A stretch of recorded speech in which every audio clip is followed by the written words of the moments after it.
విశ్వశక్తం. ఎప్పుడు ఫోన్కి పుస్తకానికి తేడా ఏమిటో తెలుసా? మనలో ఉండే చెత్తంతా బయటికి పోగొట్టేది పుస్తకం, బయట ఉండే చెత్తంతా మనలోకి తీసుకొచ్చేది ఫోను. ఏం చూడాలో ఏం చేయాలో మీరే నిర్ణయించు.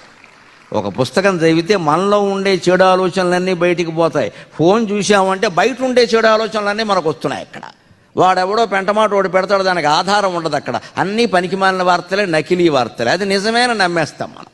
ఇంతకీ ఏం జరిగిందో తెలియదు, మనం కూడా ఏదో మాట్లాడేస్తాం అక్కడ తొందరపడిపోయి. తర్వాత అది అబద్ధమని తెలిస్తే ఎంత ఇబ్బంది పడాలండి. అందుకని దాన్ని చూడడం తగ్గించుకుంటే మనకు చాలా సమయం కలిసి వస్తుంది. విశేషవశక్తం. అంతేకాదు శూరం, కాస్త సాహసం ఉండాలి. మీ వృత్తిలో మరీ ఉండాలి.